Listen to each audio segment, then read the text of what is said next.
국제 경영론을 수강하는 수강생 여러분 반갑습니다. 오늘은 제6주차 해외 직접 투자에 대해서 이야기해 보고자 합니다.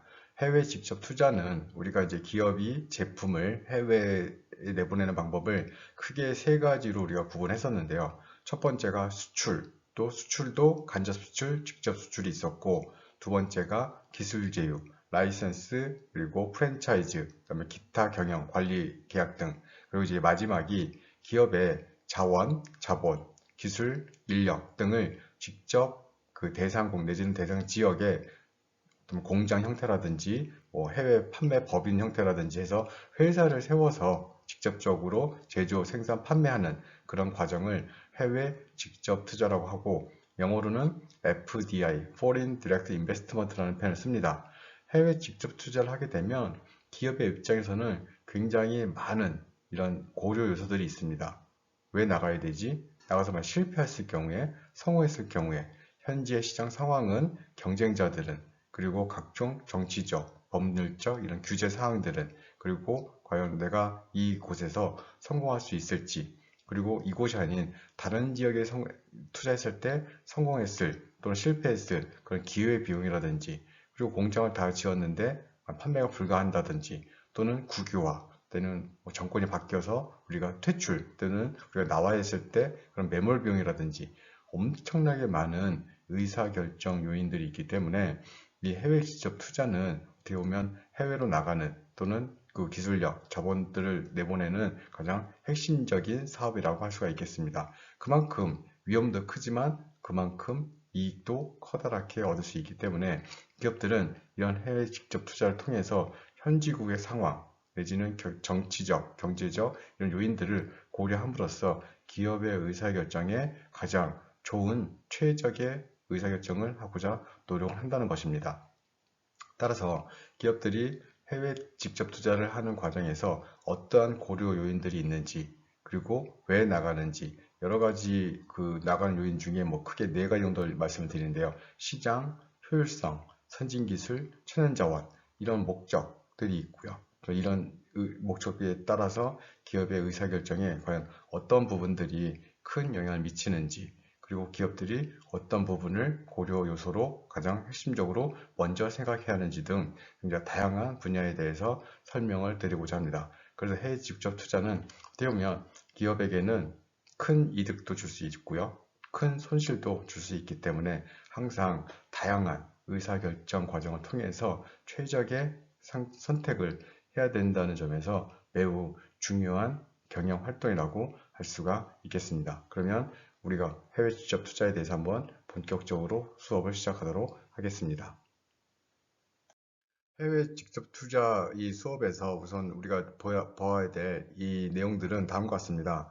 첫 번째가 해외 시장 진출할 때 과연 기업들은 어떤 고려 사항을 고려해야 되는지, 그리고 두 번째가 해외 직접 투자의 정의, 우리가 보통 해외 직접 투자를 어떻게 정의하고 있는지에 대해서 알아볼 거고요.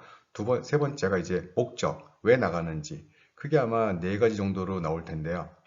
뭐 시장을 확보하기 위해서, 두 번째가 효율성, 그래서 생산 제조 원가를 절감하기 위해서, 그래서 세 번째가 선진 기술을 배우기 위해서, 그리고 뭐 네 번째가 우리가 천연 자원을 확보하기 위해서. 그래서 크게 네 가지로 목적을 나누어서 설명을 드리겠습니다. 그 이제 해외 직접 투자 유형에서는 우리가 보통 이제 단독 투자가 있고요, 합작 투자가 있고, 신규 투자라고 해서 그린필드라는 게 있습니다. 그리고 가장 빠르게 시장에 진입할 수 있는 방법인 M&A, 즉 인수합병의 과정을 통해서 기업들이 해외 시장을 공략하는 방법에 대해서 우리가 배우도록 하겠습니다. 첫 번째는 해외 직접 투자의 정의인데요. 이렇게 되어 있습니다.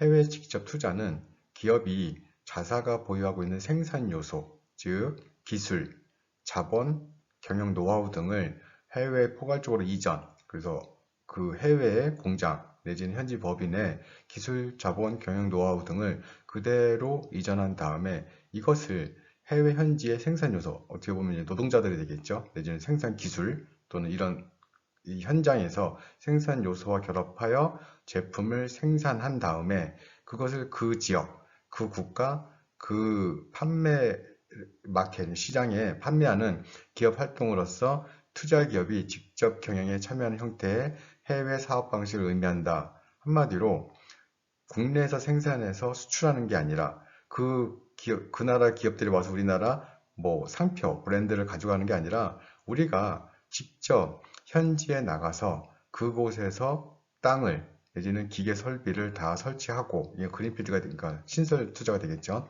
사서 다 설치한 다음에 그곳에서 우리의 노하우, 기술, 자본 등을 그곳에 있는 현지 생산 노동자들의 그 노동력과 결합해서 완제품을 생산한 다음에 그 시장 또는 그 시장 내지는 그 지역에 거기에서 만들어서 다른 국가에 수출할 수도 있겠죠. 이러한 형태로 기업의 경영 활동을 하는 것을 바로 해외 직접 투자라고 할 수가 있겠습니다. 따라서 가장 대표적인 사례로는 현대자동차가 미국에 진출해 있습니다. 두 곳에 가 있는데 엘라바마의 현대자동차와 기아자동차는 조지아주에 가 있죠. 그래서 우리나라 자본, 우리나라 기술력으로 그곳의 공장을 짓고, 그 땅에다 공장을 짓고 생산 설비를 설치한 다음에 미국 노동자들을 고용을 해서 그 미국에서 판매되는 자동차를 만들어서 그곳에다 판매를 하는 것이겠죠. 그래서 거기서 만들어서 캐나다에도 수출을 하고 멕시코에도 수출하게 되면 훨씬 더 이윤의 극대화를 가지고 올 수가 있겠죠. 국내에서 생산해서 미국에 수출하게 되면 그만큼 물류 비용도 많이 들게 될 거고요. 그리고 또 우리나라 자동차를 우리나라에서 만들어서 미국에 수출하게 되면 미국 노동자들 내지는 미국 자동차 기업들이 좋아하겠습니까? 당연히 그 행정권을 가지고 있는 뭐 트럼프라든지 이런 대통령을 비롯한 많은 사람들에게 뭐 흡수하겠죠. 현대자동차가 너무 많이 수출해서 우리가 힘들어요. 그러면 당연히 그 미 행정부는 그럼 관세라는 방법으로 우리나라 현대자동차에 관세를 부과하겠죠. 그럼 차라리 그러지 말고 어차피 미국에 팔 거니까 가서 만들자. 그럼 미국 사람들도 좋아하겠죠. 왜? 그만큼 일자리가 증가하는 것이고 그만큼 부가가치가 미국 내에서 생산되기 때문에 더 좋을 거 아니겠습니까? 그러니까 이왕 미국에서 판매할 거 국내에서 만들지 말고 미국에서 만들어서 미국 브랜드, 미국 이미지를 입히자. 그러면 미국 소비자들도 이거 미국 사람들, 우리 국민들이 만들었으니까 당연히 타줘야지. 그 조사에 의하면 조지아주에 사는 사람들에게 물어봤습니다. 지금 차 말고 넥스트카, 즉 네가 다음번에 사고 싶은 차는 뭐니? 거의 대다수의 사람들이 기아 자동차를 선택했다고 합니다. 그 이유는 기아 자동차의 그 공장이 조지아주에 있는데 조지아주 그 공장 때문에 그 주변 내지는 그 주 자체에 엄청난 노동력의 생산 효과가 발생했다는 것이죠. 물론 자동차를 우리가 보통 뭐 완성차 산업이라는 표현을 쓰는데 완성차라고 해서 여러분들 완성하는 그 조립하는 사람만 일자리가 생기는 게 아닙니다.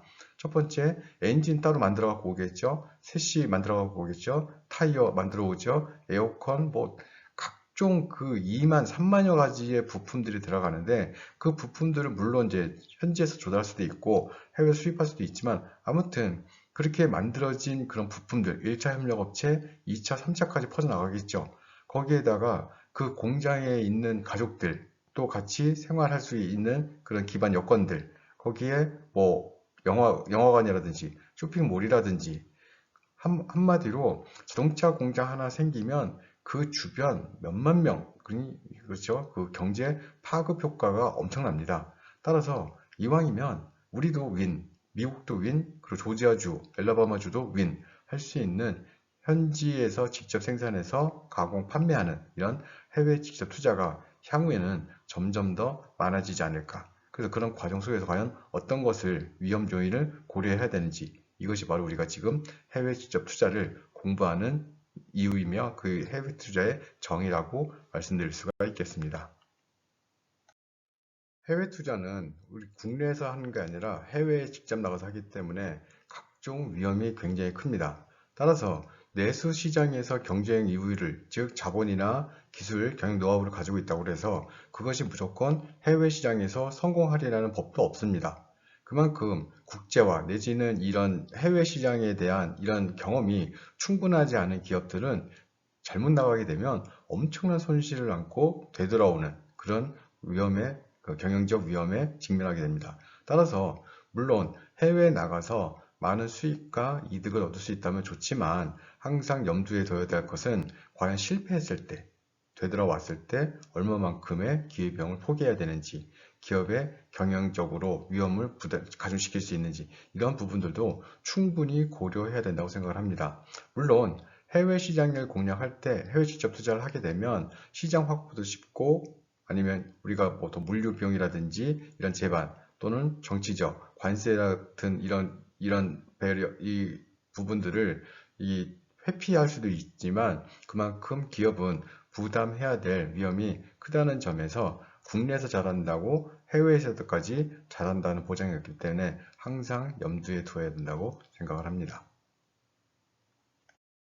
그래서 해외에 나갈 때는 해외 시장 진출할 때 이제 고려 사항에 첫 번째가 이제 진출 대상국이 있을 수 있겠습니다. 과연 어느 나라에 가야 되는지, 그 나라가 수출 형태로 갈 것인지, 또는 기술 제휴 형태로 갈 것인지, 또는 직접적으로 해외 직접 투자, 즉 FDI 대상으로 될 것인지를 고려해야 되는데, 이때 외국 시장으로 나가려는 기업들은 이제 다음에 이제 세 가지 정도를 고려를 해야 된다고 생각을 합니다.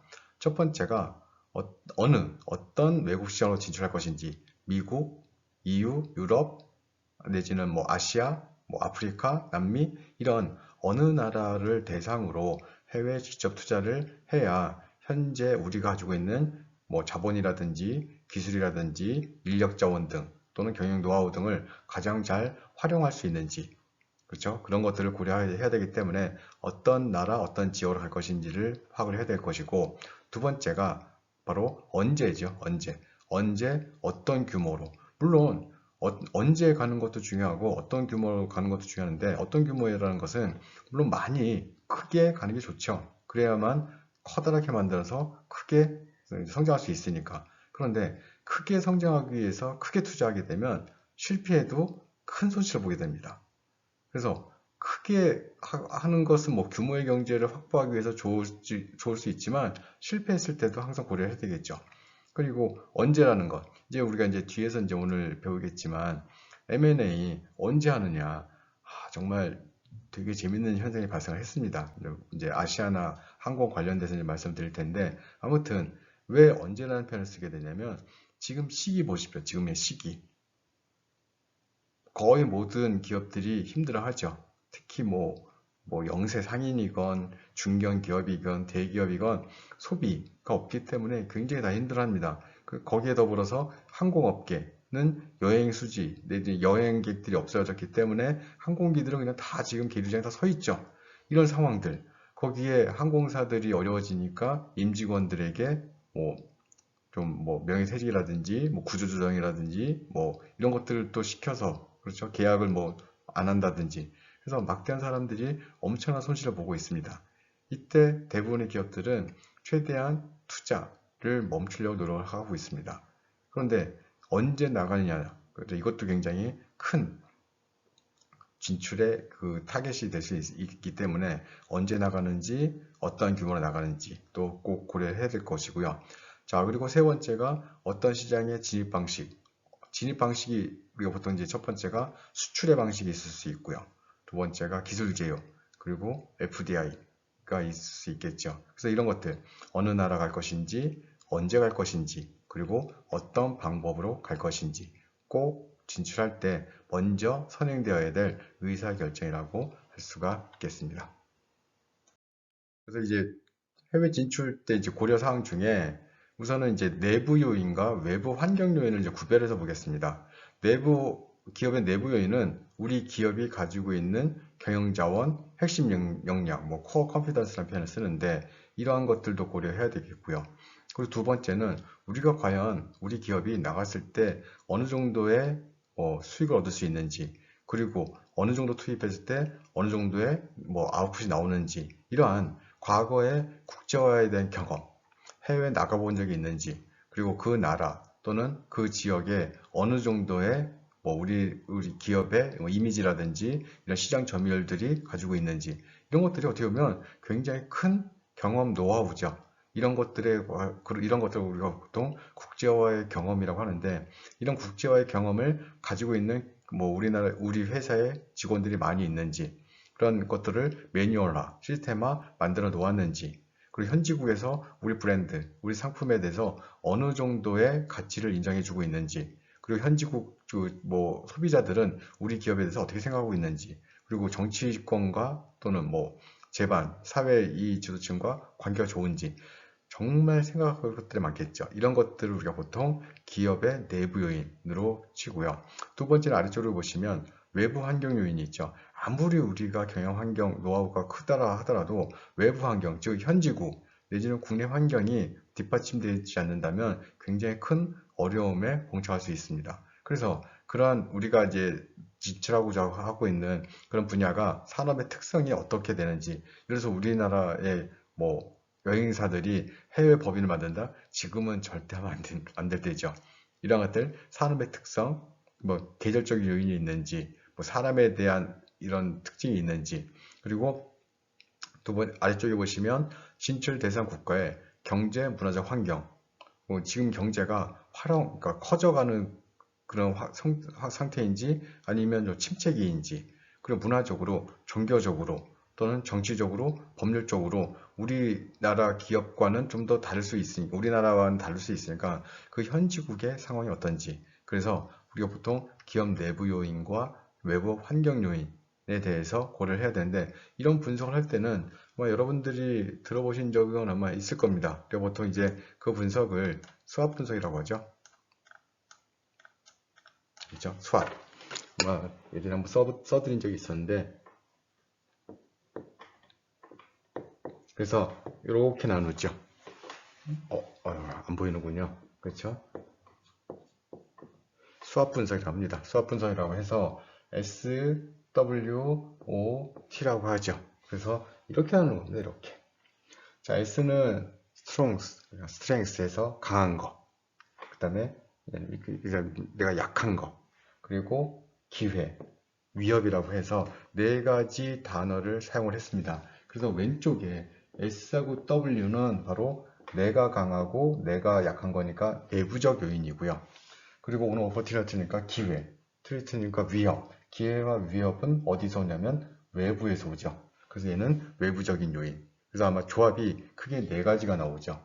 S이면서 O, S이면서 T, W이면서 O, W이면서 T. 이때 각각의 SO, ST, W, WT 때 어떤 전략을 펼쳐야 되는지 여러분들이 제가 이제 또 기회가 되면 말씀드릴 테니까 우선은 먼저 여러분들 스스로 한번 찾아보시면 우리나라 구글, 뭐 우리나라 구글은 우리나라 게 아니지만 그렇죠. 구글의 검색이나 네이버 다음 쳐보시면 우리 또 학자분들이나 공부하신 분들이 아주 자세하게 설명을 잘 해주셨습니다. 그분들 어떻게 쓰셨는지 보시면 여러분들이 이게 이런 거구나 해서 금방 파악할 수 있으니까 우선 한번 파악해 보시고 우리가 또 다음에 또 기회가 되면 한번 이야기해 보도록 하겠습니다. 해외 시장의 이제 진입 방식에는 우리가 앞에서 설명드렸다시피 가장 크게 이제 수출이 있고요. 수출, 라이센스 프랜차이즈, 기술 제휴라고 하죠. 그리고 이제 오늘 이제 배울 합작 투자. 합작 투자는 것은 혼자 나가는 게 아니라 현지에 시장을 잘 알고 있는 전문적인 우리 같은 계열의 이제 기업들과 합작해서 뭐 내가 50일, 네가 49, 뭐 그 비율은 뭐 그렇게 중요하죠. 그렇죠? 그래서 우리가 최대한 좀 경영권을 확보할 수 있는 그런 비율을 가지고 현지국의 기업과 합작을 해서 우리가 보통 생산이나 관련된 뭐 우리가 기술 개발 이런 것도 우리가 거의 다 하고 너희 나라의 법적 내지는 뭐 마케팅 이런 것들 뭐 유통을 담당한다면 나는 만들고 너는 팔고 나는 관리하고 너는 법적으로 관리하고 해서 서로 간에 윈윈 할 수 있는 이런 형태를 합작 투자라고 합니다. 그래서 합작 투자를 하면 가장 큰 장점은 현지국에서 발생할 수 있는 위험을 현지국 파트너에게 이양시킴으로써 그 파트너가 자신이 전문이죠. 자기네 국가이니까, 자기네 기업이니까. 그런데 우리는 잘 모르잖아요. 그런 부분들을 넘겨주고 대신 수익의 일부분을 그 합작 기업에게 주는 것이죠. 그런데 이제 문제는 나중에 가게 되면 그렇습니다. 동업이 굉장히 힘들죠. 나중에 가서는 한 10년, 5년 지나게 되면 그래 이제 너는 너의 길을 가고 나는 나의 길을 가고 그러면 이제 저는 이제 어차피 브랜드는 제 거니까 제 브랜드로 런칭을 하고 그 합작 기업은 또 이제 대부분 다 그런 건 아닌데 비슷하게 그렇죠. 이름을 짓고 제품 벌써 학습 효과라고 하죠. 그래서 몇 년을 같이 했는데 웬만하면 다 만들 수 있습니다. 그래서 자기네 기술 노하우를 이제 배워서 습득을 해서 또 비슷한 제품을 만들고 또 경쟁을 하고 이런 것들이 바로 합작 투자에서 단독 투자로 넘어가는 방식이 되고요. 그 네 번째로 보시면 거기 4로세 있는데 그래서 이제 합작 투자, 단독 투자가 있고 그리고 완전히 새로운 자회사라는 것은 우리가 뭐 영어를 많이 써놨는데 우리가 간단하게 쓴다면 우리가 그린필드라고 씁니다. 그린필드. 그린필드가 뭐냐면 녹색 땅에다가 공장을 새롭게 짓는 겁니다. 이제 뒤에서 이제 다시 쓰겠지만, 그렇죠? 그린필드라고 하고, 한마디로 필드에다가 녹색 풀밭에다가 공장을 새로 짓는 것. 제일 좋은 점은 뭔데요? 내가 원하는 대로 공장을 지을 수가 있죠. 내가 원하는 설비를 설치할 수 있고, 그건 최고죠. 그럼 단점은, 그렇죠. 시간이 오래 걸리죠. 땅 사야죠. 공장 지어야 되죠. 거기에다가 설비 깔아야 되죠. 사람들 구해야 되죠. 너무 오래 걸린다는 거죠. 지금처럼 급격하게, 그죠? 아주 그냥 초스피드로 진행되는 경영 의사 결정에 있어서 언제 땅을 사고, 언제 공장을 짓고, 언제 설비를 설치하고, 언제 사람들 고용해서 자동차를 만들겠습니까? 그래서 자동차를 만드는 가장 빠른 방법, 바로 자동차 공장을 사는 거죠. 현지에 있는 조금 힘들어하는 경영적으로 또는 판매에서 힘들어하는 기술적으로 뭐 부족해서 이런 기업들을 하나 딱 사서 공장 그죠 공장이 있잖아요. 설비 있잖아요.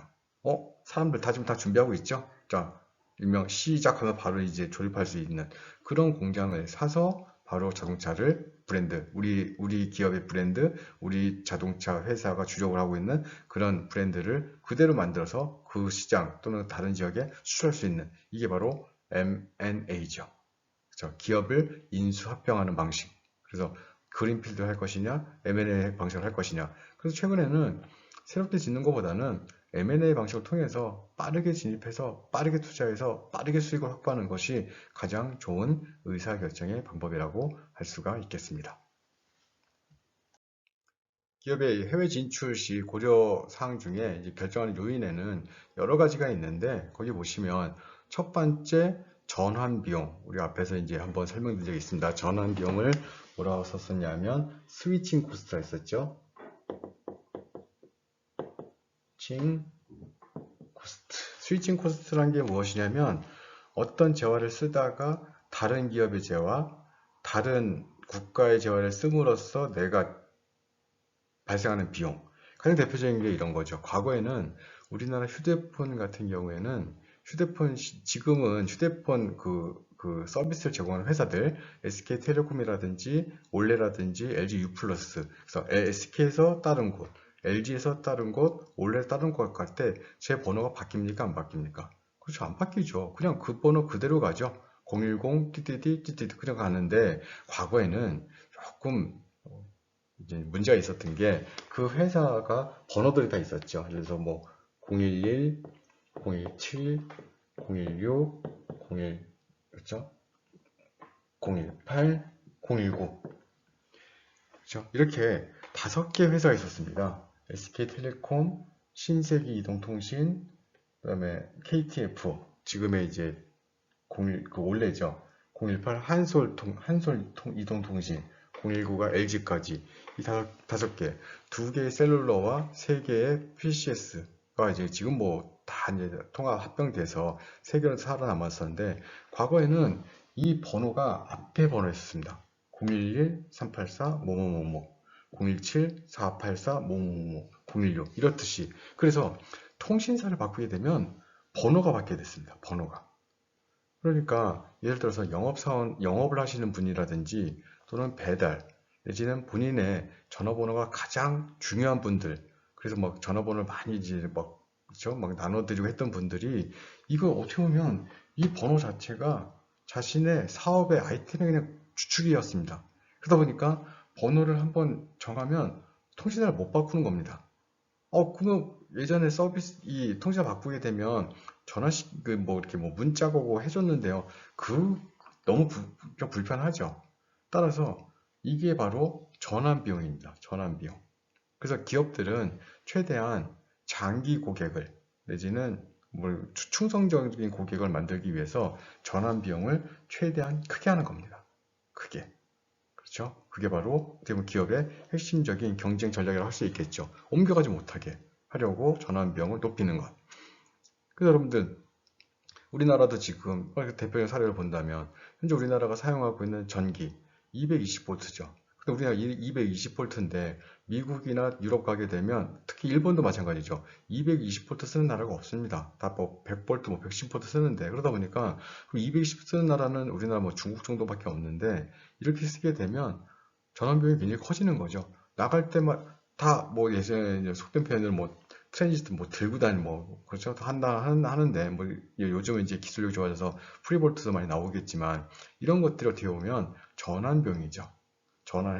전환하기 위해서는 막대한 비용을 그래서 이런 전환병이 큰지 작은지 그리고 여러분들 거기 보시면 무역의 장벽 이 우리나라에서 자동차를 만들어서 미국에 수출하게 되면 그죠 관세 내지는 그런 것들이 굉장히 크겠죠. 그러면 거기에 나가서 만드는 게 좋고 정치적이요. 어느 날 봤더니 대통령 사진이 어제는 수염이 있었는데 오늘 봤더니 없어졌다. 이거 쿠데타 나도 모르게 벌써 바뀌면 물론 이제 선거를 통해서 바뀌면 문제가 안 되는데 뭐 쿠데타라든지 뭐 이런 것들 뭐 지금 많이 일어나지 않지만 과거에는 많이 일어났었죠. 근데 뭐 네 번째가 경제적인 위험. 지금 같은 시기 1930년대 미국의 뭐 대공황을 비롯해서 2008년 글로벌 금융위기 97년 한국을 비롯한 뭐 외환위기 이런 것들이 발생하게 되면 기업에게는 엄청난 위험으로 다가설 수밖에 없습니다. 거기에 뭐 사업의 위험, 뭐 경쟁자, 내지는 소비자들의 변심, 뭐 이런 것들, 이 사업의 위험을 할 수 있고, 그래서 그에 따르는 기업의 기본 전략을 새롭게 추진해야 되는 이런 것들이 바로 진입 방식을 결정하는 요인이라고 할 수가 있겠습니다. 그래서 고려 사항 중에는 그러니까 시장이 완벽하지 않기 때문에 그렇죠 불안전성이 존재하기 때문에 최대한 리스크를 줄이자 이런 목적 때문에 고려하는 거겠죠. 그리고 사례로는 산업 특수적인 요인, 제품의 특성, 외부 시장 이런 것들은 이 산업 내가 운영하고자 하는 산업의 특성, 자동차 산업이 다를 것이고요, 섬유 산업이 다를 것입니다. 그리고 거기에 가전 뭐 이런 것들이 다 다르기 때문에 우리의 재화가 소비재인지 내지는 뭐 생산재인지 그리고 어떤 특수한 어떤 상황에 존재하는 그런 그쵸? 재화인지 항상 고려해야 되고요. 두 번째가 이제 지역적 특수적 요인이라 해서 지리적 특성, 사회적 특성. 그래서 가장 대표적인 사례가 맥도날드가 인도에 갔는데 거기다가 소고기 패티 넣었다면 큰일 나겠죠. 그래서 인도에서는 맥도날드의 햄버거는 닭고기, 양고기를 주축해서 만들죠. 당연히 소고기는 없죠. 뭐 이슬람 국가 가서는 돼지고기 삼겹살 절대 안 되겠죠. 술 안 됩니다. 이러한 부분들이 지리적, 사회적 특성이고요. 그 다음에 이제 세 번째 보시면 국가 특수적인 요인이라고 해서 정치적 특성. 정치적 특성 무엇이 있을까요? 우리가 보통 이제 뭐 뭐 스탄 뭐 이렇게 하는 나라들 가보면 아버지가 대통령이었는데 아들도 대통령인 나라가 있습니다. 그러니까 그냥 뭐 나쁘다는 뜻은 아무튼 그런 부분들이 굉장히 특수하죠. 그리고 저 나라의 대통령은 계속적으로 종신제 뭐 이런 것도 옛날에 있었고요. 그리고 뭐 국왕 그렇죠. 이런 부분들 또 대통령이 아니라 수상 또는 의원 내각제 뭐 이런 것들이 어떻게 보면 정치적 그렇죠. 이런 특성이라고 할 수가 있겠죠. 거기에 이제 더불어서 우리 기업이 가지고 있는 기업 특수적인 요인, 경영 능력, 뭐 자본, 뭐 인적 자원, 기술 노하우 등 이런 것들이 굉장히 세밀하게 분석을 통해서 현지 시장에 나가야 그렇죠. 나중에 실패의 위험을 그만큼 실패가 안 한다는 게 아닙니다. 실패의 가능성을 줄이는 게 그렇죠. 그게 바로 목표라고 할 수가 있겠습니다. 이제 해외 직접 투자 이제 추진 단계라고 그래서 뭐 이거 이 순서대로 꼭 가야 되는 건 아니고요. 또 뭐 이것만 해야 되느냐 그건 아니고 크게 이제 큰 바운드리를 했을 때 한 4단계 정도 나누어 보았습니다. 첫 번째, 해외 직접 투자 안에 심사 필요성 여부, 즉 나가야 되는지 안 나가야 되는지. 그만큼 나가게 되면 수익의 가능성도 커지고 위험의 가능성도 커지니까 꼭 나가야겠어? 그렇죠. 이거. 그러니까 나갈지 안 나갈지의 의사결정. 두 번째, 나가게 되면 어느 나라 나갈 건데? 미국, 일본, 뭐 유럽, 아시아, 아프리카? 자, 그래서 투자 대상국의 현재 투자 환경을 분석해야 됩니다. 그 투자 환경에는 앞에 설명드렸다시피 뭐 경제적인 요인도 있을 수 있고요. 정치적인 요인, 문화적인 요인, 사회적인 요인, 법률적인 요인, 다양한 대상에 대해서 투자 환경이 우리나라에서 사업했을 때와 엄연히 다를 겁니다. 그 엄연히 다른 부분들을 세밀하게 환경이 어떻게 다른지, 어느 정도의 그죠? 이득의 가능성이 있는지 이런 부분들을 세밀하게 분석해야 되고 3단계에서는 자 나왔어. 나오면 자 인풋 대비 아웃풋 수익성을 분석해야겠죠. 뭐 수익성 분석 방법은 다양한데 내가 인풋 원가를 얼마큼 집어넣었을 때 내가 얼만큼의 아웃풋, 이득, 프로핏을 얻을 수 있는지 그리고 세금의 문제는 어떻게 되는지 그리고 앞에 구글세도 얘기했었죠. 세금 문제 그리고 영업 비용 그리고 우리가 영업 외 비용 그리고 이런 것들도 굉장히 많습니다.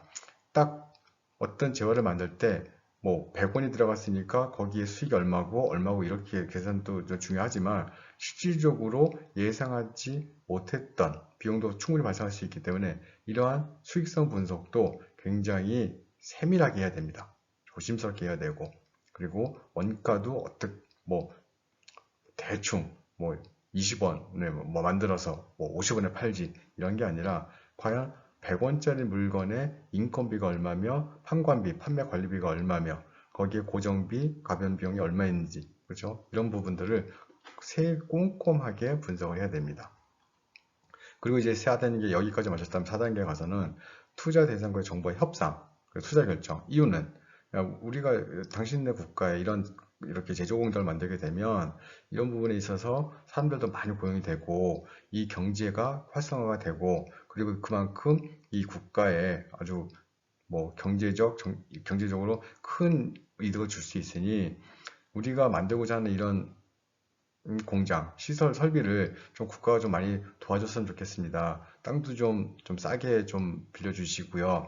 이제 물건을 만들어서 해외 내지는 시장에 진출하기 위해서는 길이 없네요. 길도 좀 닦아주시고요. 거기에 이제 공장 근로자들이 너무 멀리서 출퇴근하게 되면 힘드니까 뭐 주택 단지도 만들어 주시고 어차피 다 자연스럽게 다 알아서 해줍니다. 왜? 어차피 들어오면 그게 그 나라 기업이 해야 될 일을 다른 해외 기업이 해주니까 일자리 창출되죠. 그다음 경제 활성화되죠. 그다음 부가가치 창출되죠. 얼마나 좋습니까?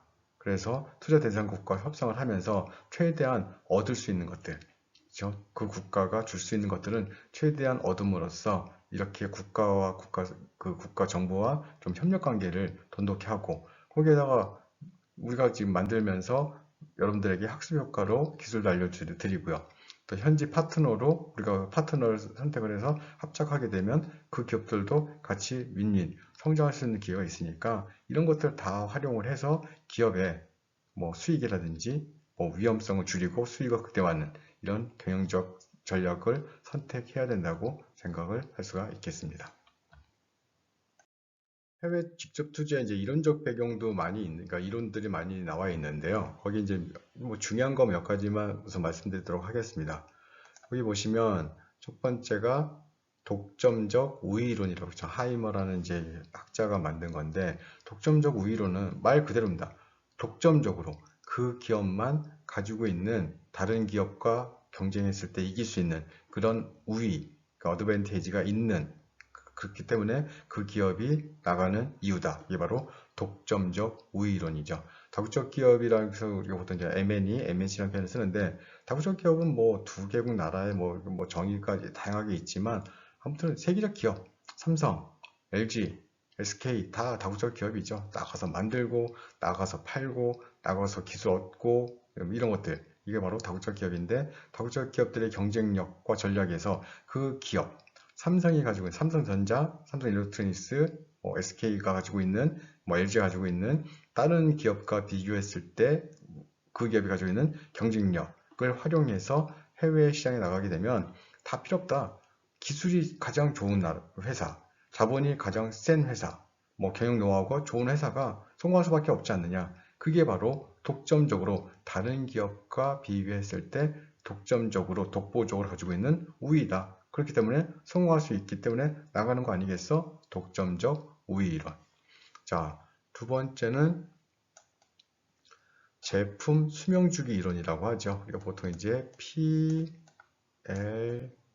합니다. 프로덕트 라이프 사이클. 자, 프로덕트 라이프 사이클. 내용이 이런 내용이죠. 기업이 어떤 제어를 만들었을 때 제품도 생명이 있다. 생명처럼 움직이기 때문에 거기에 머무르면 안 되고 지속적으로 개발해서 도입, 성장, 성숙, 쇠퇴의 과정을 겪기 때문에 지속적으로 개발하고 지속적으로 건너가야 된다는 얘기죠. 자, 예를 들어서 TV를 만들었을 때 미국에서 흑백 TV를 만들었겠죠. 그럼 흑백 TV를 만들게 되면 처음에 나온 흑백 TV를 모든 미국 사람들이 다 쓰는 건 아닙니다. 일명 이제 어얼리 어댑터라고 해서 일찍 일어난 새들이 있죠. 꼭 써봐야 되는 사람들이 거금을 들여서 흑백 TV를 삽니다. 그러면 그 사람들뿐만 아니라 해외에 있는 영국의 어얼리 어댑터들, 일본의 어얼리 어댑터들도 사죠. 값 비싼 TV한테 막 집 한 채 값 할 때니까. 그러면 그 사람들이 삽니다. 근데 또 이제 일본이나 뭐 이런 다른 기타 선진국들의 특징, 사서 TV를 보기도 하지만 뜯어 보기도 하죠. 보기도 하고 뜯어 보기도 하고. 뜯는 이유는 무엇일까요? 예, 뺏게 됐잖아요. 이제 우리도 만들어야 되니까. 그래서 트레이서 이렇게 놓는구나, 이런 브라운 건 이렇게 만드는구나, 막 기술 개발하면 안 가르쳐 주죠. 그럼 그대로 막 만들면서 뜯고 조이고 뭐 조립하고 하면서 대충 할 것 같은데, 그래서 오늘 하니까 또 되네요. 이제 또 개발을 했네요. 그럼 이제 미국 입장에서는 그 TV 값이 비쌌던 이유가, 첫 번째가 혼자 만드니까 비쌀 수도 있지만, 두 번째는 막대한 자금, 즉 R&D 비용을 투자했기 때문에 비싸게 받는 이유가 그거죠. R&D 비용을 회수해야 되니까.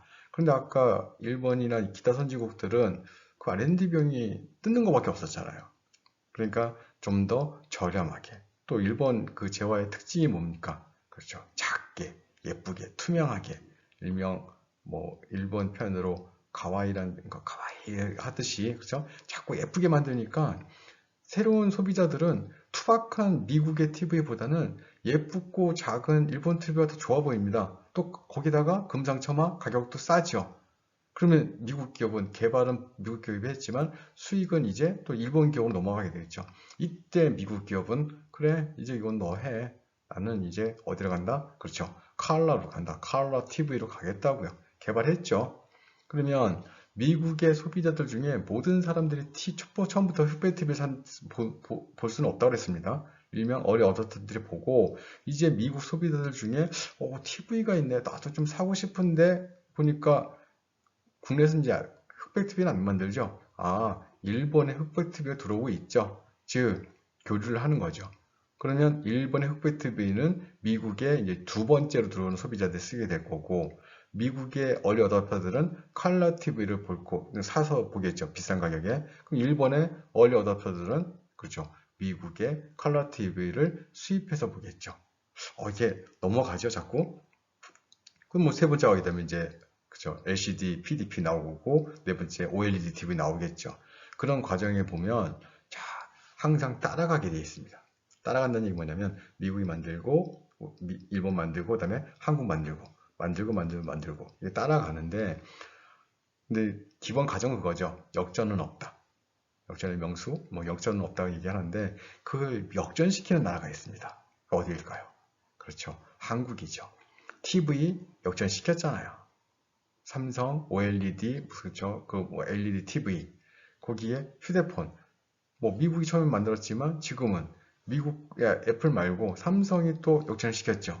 반도체, 삼성이 또 역전시켰죠. 이렇게 역전시키는 게 쉽지 않은데, 역전시키는 나라, 민족, 그렇죠. 한국이 가장 대표적인 나라죠. 여러분들, 우리나라가 KTX를 처음 그러니까 한마디로 고속철도를 처음 넣을 때 뭐 기술력이 있었습니까? 우리 못 놨죠. 기술력 없으니까. 그러면 어떻게 해야 됩니까? 그래, 누가 놔줄래? 일명 이제 놔줄 사람들 한번 손들어봐 해서 들어오겠죠.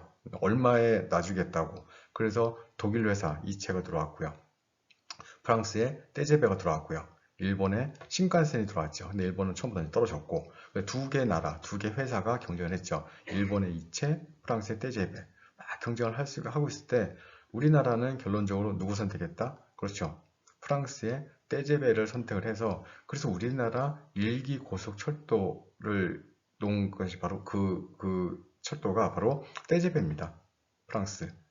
그래서 이제 떼제베가 한국에 이제 잘 팔았습니다. 팔고 다른 이제 문제도 있지만 아무튼 팔고 그래서 이제 기술제도 해주고 했는데 한국이 이제 좀 이제 한 몇 년 지나게 되면 또 주문을 해야 되잖아요.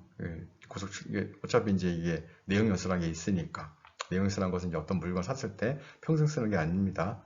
뭐 10년이면 10년, 20년 이렇게 해놓고 그걸 또 이제 감가상각을 하죠. 이제 이런 거 너무 이제 좀 깊숙한 얘기가 여러분들 이제 좀 더 이제 회계 공부를 하시면 되는 거고 아무튼 주문을 해야 되는데 또 주문부터 짜장면 배달도 아니고 주문하자마자 바로 또 보낼 수 있는 게 아니죠. 미리미리 만들어 놔야죠. 만들어 놔야 되는데 한국이 참 주문을 안 해줘야지 왜 그러지? 자, 한국이 어떻게 했습니까? 우리나라가. 자, 일기는 어차피 우리가 처음 만드는 거니까 프랑스한테 이제 기술 지휘 받아서 이제 만들었고 두 번째는 자체적으로 만들었죠. 그 철도가 바로 산천입니다. 산천. 그러니까 왜 산천이냐면 산천어. 그죠? 왜 화천에서 하는 거 있죠? 산천어 축제. 산천어를 닮았다고 그래서 산천이란 고속 열차를 만들었습니다. 그 이야기는 이제는 우리도 해외 다른 국가에서 고속철도를 논다고 했을 때 우리나라도 수주에 참여할 수 있다는 것입니다. 왜? 기술력이 있으니까요. 우리가 산천을 만들었고 깔아주고 토목공사하고 거기다가 위에다가 철도 올려주면 되는 거니까. 그래서 지금 전 세계 각국이 엄청난 경쟁을 하고 있죠. 그래서 여러분들 지금 고속철도 시장에서 가장 또 독보적으로 잘 나가는 국가가 바로 중국입니다. 중국. 그리고 가장 빠른 열차도 중국이 1등을 하고 있고요. 600km가 넘습니다, 지금. 시험 운행한 게. 우리나라 지금 목표로 하는 거는 430km. 이 내용은 여러분들 찾아보시면 됩니다. 해무 430X. 그렇죠? 해무 430X. 어떻게 쓰죠? 이게 프로젝트죠. 그렇죠? 해무 430X. 해무는 뭐 바닷가에 있는 그 해무 맞고요. 해무 430X는 뒤에 보시면 알겠지만 430km를 목표로 한다. 지금도 시험 운행 중에 있고요. 그래서 만들어서 쓰는 것보다는 수입해서 쓰는 게 싸지만 만드는 이유는 그렇죠. 하나죠. 왜? 팔려고. 해외에 팔려고. 그만큼 우리나라의 기술력이 좋다고 말씀을 드릴 수가 있겠죠. 그래서 이제 투자 이론 배경에는 뭐 내부화 이론도 있고요. 뭐 절충 이론은 이렇게 쓰죠. OLI 패러다임, 내부적인 것, 지역적인 것, 그 다음에 무슨 뭐 오너십, 뭐 소유적인 것. 그래서 뭐 더닝이 얘기했다고 얘기를 하는데 아무튼 절충이론은 다 합친 거예요. 세 가지를 내부적인 요인, 뭐 지역적인 요인, 그리고 소유적인 요인을 결합했기 때문에 뭐 해외 직접 투자한다.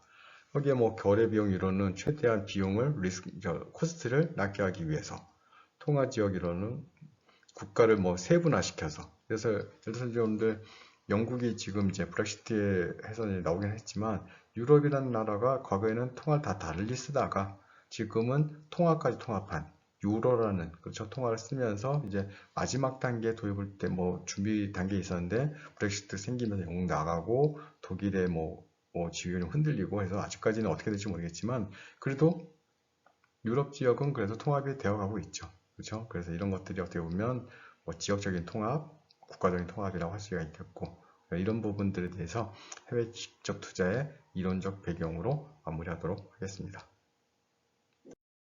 예, 해외 직접 투자의 이제 성공의 요인들을 이제 크게 뭐 8가지로 나눠놨는데요. 뭐 간단히 보시면 기술성의 우위, 핵심 능력, 혁신 기술 개발 능력, 신제품 개발 능력, 뭐 다른 기업에 비해서 제품을 차별할 수 있는 능력이 크다면 당연히 나가야겠죠. 이게 바로 기술성의 우위이고 유명 상표, 뭐 헤르메스, 구찌, 뭐 이런 것들의 상표가 주는 뭐 상표가 주는 브랜드 네임이 주는 그런 능력 때문에 우리가 이제 명품 하는 거죠. 그래서 명품을 쓰는 이유는 그거죠. 브랜드. 내가 맸을 때 사람들이 와 구찌네, 와 샤넬이네, 헤르메스네 이런 것들이 바로 주는 그런 능력이죠.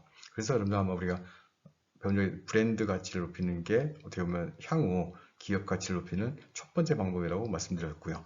그럼 세 번째는 규모의 경제, 이코노마이즈 오브 스케일이라고 얘기를 했었죠. 대량 생산하게 되면 하나 만드는 것보다 100개, 100개보다는 1000개, 10,000개, 10만 개 만드는 게 생산 그 단위당 코스트가 싸지기 때문에 우리가 보통 전국에는 맛집들이죠, 맛집. 한 그릇 파는 게 아니라 수백 그릇, 수천 그릇 팔기 때문에 할머니 요즘도 그 가격에 어떻게 파세요? 나는 많이 팔아서 이득을 좀 남기는 거야. 이게 바로 박리담의 규모의 경제. 그리고 이제 특수한 뭐 마케팅 노하우라든지 광고 전략이라든지 여러분 코카콜라 광고하는 거 보십시오. 안 바뀌죠? 항상 모델은 누구예요? 곰이에요, 곰. 산타. 그래서 곰이 싹 마시면서 건너와 콜라 줄게. 엄마 곰이 아이 곰을 강을 건너게 하는 방법들. 이런 것들이 어떻게 보면 마케팅 노하우죠. 이제 다섯 번째, 다섯 번째가 이제 연구 개발 능력, 뭐 신제품 개발 능력이라든지 특허 노하우가 많은 기업들. 여러분 이제 앞에서 설명드렸다시피 앞 전주에 코닥 같은 경우에는 코닥은 필름에서는 그렇죠 이제 사업을 접었지만 실은 화학 관련된 노하우 엄청 많습니다. 그렇죠? 그쪽에서 엄청난 기술력, 기술 로열티를 받기 때문에 이런 것들이 특허나 노하우가 많이 있다면 충분히 기업이 해외에서 성장할 수 있겠죠. 거기에 이제 뭐 생산 설비 현대화라든지 뭐 인적 자원, 휴먼 리소스 매니지먼트, HRM이라고 하죠. 효율적으로 교육 훈련시키고 그럼으로써 그런 교육 훈련을 받은 직원들이 지속적으로 자기네 기업, 본 기업에서 경영활동, 이 회사 활동을 할 수 있도록 도와주는 것들. 그래서 복리 후생 정책도 완벽하게 해주고, 그리고 퇴직했을 때, 다쳤을 때, 한마디로 해주게 되면 그것들이 다 인적 자원 관리를 할 수 있겠죠. 그리고 이제 마지막으로 이제 자본 조달 관리 능력에서 최대한 그 어떤 기업들도 자기 돈 가지고 다 사업을 영위하는 기업들은 없습니다. 그래서 우리가 보통 이제 그걸 레버리지 효과라고 하는데 내가 1억 원을 뭐 5%의 이자율로 빌려올 수 있는데 그 1억 원을 빌려와서 10%의 내가 이익률을 남길 수 있다면 당연히 돈 빌려야겠죠. 빌려서 10% 얻은 다음에 5% 감고 5% 가지면 되죠. 이게 보통 우리가 지렛대 효과라고 하는데 지렛대 효과, 남의 돈을 그 자금을 조달을 해서 투입해서 큰 이윤을 얻어서 그 차에 마진을 갖는 건데 이게 이제 크게 좋게 보면 인풋을 크게 해서 아웃풋을 크게 먹겠다. 한마디로 크게 투자해서 크게 회수하면 좋은데 문제는 크게 투자했는데 실패도 그죠 크게 온다는 얘기죠. 그죠? 수익도 크고 실패했을 때 리스크도 크고 비용도 크고 그래서 이런 부분들이 어떻게 보면 거대 다국적 기업들은 어떤 투자할 때 과연 자금 조달 계획을 어떻게 할 것인지 예를 들어 이런 것들이죠. 여러분들 M&A 할 때 자기 돈 가지고 다 하는 또 기업들은 없죠. 대부분 이제 은행권, 금융권 같이 끼어서 같이 해서 그렇죠. 금융권에서 은행권에서 투자하고 그 부분에 대해서 또 다시 회수하는 이런 방법들이기 때문에 국제 자금 조달도 굉장히 큰 능력 중에 하나라고 할 수가 있겠습니다.